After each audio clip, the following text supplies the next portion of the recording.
Hi, I'm Eric, And I'm Heather. and we're pre-engaged. Welcome to another pre-engaged mailbag video. Mary from Washington, D.C. asked us, my boyfriend and I have been dating long distance for almost 2 years and have talked about getting married. I think we are a fantastic couple, but I want to be able to learn how to prevent some bad fights we have and fix the issues appropriately. I am confident that my boyfriend will not attend counseling, and I read on your website that this is a sign of how he could be in the future. I do know that if we were married that he would attend counseling, but perhaps not when we are still just dating. I feel like even if I attend counseling, I'll be able to change certain things about the relationship. What are your thoughts on this? Well, Mary, counseling does have a stigma. People often think that counseling is something that the court requires if you are deemed unstable, or something that couples do if they are considered at their breaking point.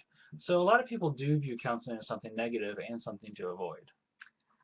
Yeah, someone who has studied counseling and been on both sides of the counseling table, I can honestly say that anyone can benefit from a counseling experience as long as they are ready to work and the counselor that they have chosen is biblically trained and able to ask the right questions and guide the process appropriately.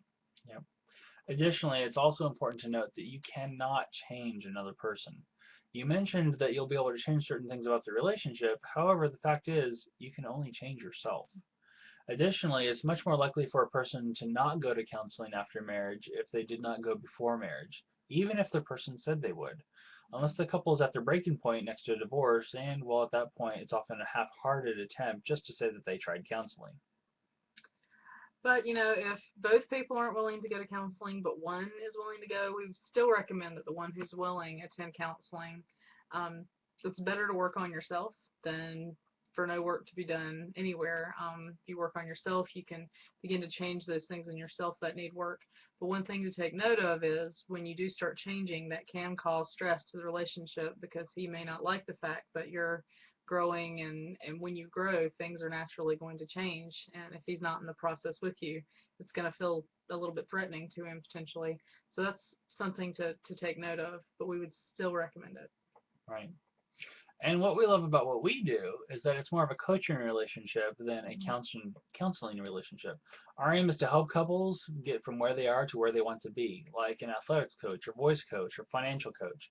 In our pre-engagement program, we help people work through conflict resolution and give them communication tools to work through their arguments, to help them get from the arguments from where they are to healthy communication where they want to be.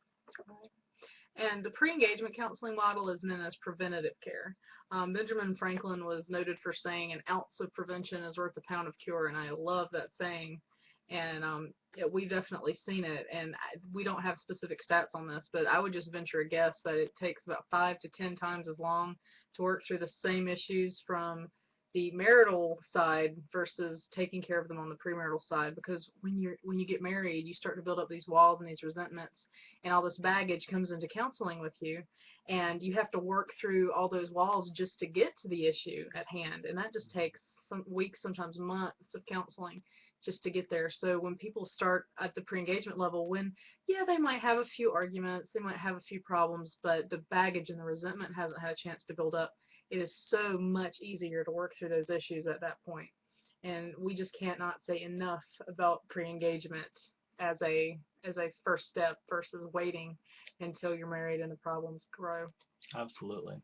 It would be important to sit down and discuss the reasons why he is unwilling to seek counsel from others. If he won't give you a good or at least understandable reason, then that may be a red flag in your relationship. It may be a pride issue or an immaturity issue. You definitely want to explore this area, because if he's unwilling to listen to counsel from others, then it's going to be rough when there are, significant decisions that you have to end up making with him. And if he's not listening to others at that point too, it's going to be harder for you guys to make decisions, because a lot of times when people make decisions, they want to get the best information available. And if all you have is you and your own experience, you're not getting the best information available that's out there.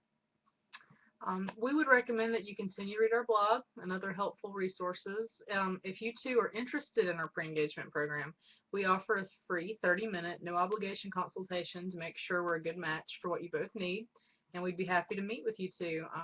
Click on the click here for more information on our pre-engagement counseling page to proceed in that direction. Yep. So we hope that's helpful for you. Mm-hmm.